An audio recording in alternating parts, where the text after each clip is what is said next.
Ethiopia के अफार क्षेत्र में मौजूद होली गुब्बी ज्वालामुखी रविवार को 12,000 साल बाद फट गया। इतना पुराना और शांत ज्वालामुखी की वैज्ञानिकों के पास इसका कोई आधुनिक रिकॉर्ड तक नहीं था, लेकिन अप्रत्याशित विस्फोट ने आसमान में 15 किलोमीटर ऊंचा राख और सल्फर डाइऑक्साइड का गुब्बार छोड़ दिया, जो लाल सागर पार कर यमन, ओमान और भारत तक पहुंच गया। सोमवार रात करीब 11 बजे इसकी राख दिल्ली के आसमान में भी देखने को मिली। ये बादल अब भारत से हटकर चीन की ओर बढ़ रहा है। India met sky weather alert ने इसकी पुष्टि की है। ज्वालामुखी से निकली राख के कारण हवाई यातायात पर बड़ा असर पड़ा। राख का बादल इंजन को नुकसान पहुंचा सकता है, इसीलिए इंटरनेशनल एविएशन प्रोटोकॉल के तहत एयर इंडिया ने 11 फ्लाइटें रद्द कर दी। दिल्ली, जयपुर समेत कई रूटों पर उड़ानों की मॉनिटरिंग की गई। अब ऐसे में सवाल है कि आखिर क्यों खास है ये ज्वालामुखी। तो बता दें आपको, हेली गुब्बी अफार रिफ्ट जोन का हिस्सा है, धरती का वो इलाका जहाँ टेक्टोनिक प्लेटें लगातार खिसकती रहती हैं। एमिरात एस्ट्रोनॉमिकल सोसाइटी के चेयरमैन इब्राहिम अल जरवान कहते हैं कि अगर SO2 की मात्रा ज्यादा निकले तो ये संकेत है कि ज्वालामुखी के भीतर दबाव बढ़ रहा है, आगे भी विस्फोट हो सकते हैं। वैज्ञानिक इस घटना को हजारों साल बाद जागे ज्वालामुखी का दुर्लभ मौका मान रहे हैं। ये समझने का मौका कि धरती के भीतर मैग्मा में कौन सी गहरी गतिविधियां चल रही हैं। ज्वालामुखी की राख हजारों किलोमीटर तक पहुंच सकती है। यही कारण है कि कई देशों की मौसम एजेंसियां, अंतर्राष्ट्रीय सैटेलाइट नेटवर्क और विमान संस्थाएं एक साथ मिलकर इस बादल को ट्रैक कर रही हैं। अब ऐसे में सवाल आता है कि आखिर दुनिया में कितने ज्वालामुखी हैं। तो बता दें आपको, समुद्र के अंदर मौजूद हजारों ज्वालामुखियों को गिना नहीं जा सकता, लेकिन जमीन पर करीब 1600 सक्रिय ज्वालामुखी मौजूद हैं। इन्हें 4 प्रमुख कैटेगरी में बांटा गया है। सबसे पहले बात करेंगे शील्ड ज्वालामुखी की। ये सबसे बड़े और चौड़े ज्वालामुखी में से माना जाता है। लावा पतला और कम चिपचिपा होता है। विस्फोट इसका शांत होता है।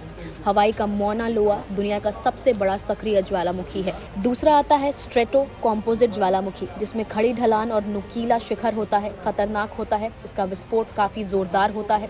उदाहरण के तौर पर जापान का फूजी, इंडोनेशिया का सेमेरू और अमेरिका का रेनियर। तीसरे की बात करें सिंडर कोन ज्वालामुखी, तो 400 मीटर तक ऊंचे टीलानुमा ज्वालामुखी होता है। एक ही वेंट से लावा निकलता है। प्रसिद्ध उदाहरण की बात करें तो पैराकुटिन मेक्सिको का एक किसान के खेत में उगा और 9 महीने में 400 मीटर ऊंचा हो गया। चौथे लावामुखी की बात करें तो लावा डोम ज्वालामुखी। ये छोटे गुंबद जैसे होते हैं, बहुत चिपचिपा लावा होता है, बहता नहीं है, वेंट पर जमा हो जाता है। उदाहरण के तौर पर जापान का उंजेन। ज्वालामुखी के फूटने पर क्या खतरे होते हैं ये भी जान लीजिए। विस्फोट से निकलने वाला लावा गर्म राख और जहरीली गैसें बड़े पैमाने पर तबाही ला सकती हैं। लावा से आग और विनाश होता है। 2018 में हवाई के किलाउआ ज्वालामुखी ने 700 से ज्यादा घर जला दिए थे। पायरोक्लास्टिक फ्लो की बात करें तो 800 डिग्री सेल्सियस का आग का तूफान 1902 में फ्रांस के सेंट पियरेस शहर को पूरी तरह नष्ट कर दिया था। राख का खतरा होता है, सांस लेने में दिक्कत, खेतों को नुकसान, छतें गिर जाती हैं। और 1991 में माउंट पिनातुबो की राख 35 किलोमीटर ऊंचाई तक गई थी।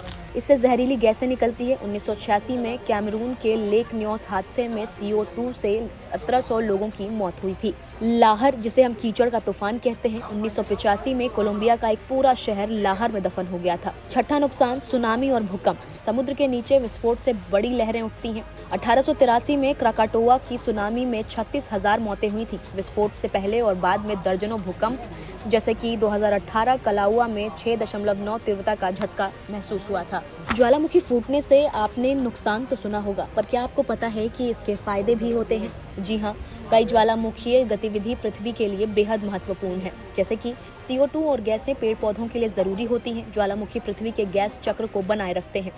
दूसरा, पृथ्वी पर पानी का बड़ा स्रोत होता है। ये अरबों साल पहले ज्वालामुखी से निकली भाप ही बारिश के जरिए समुद्र बनी थी।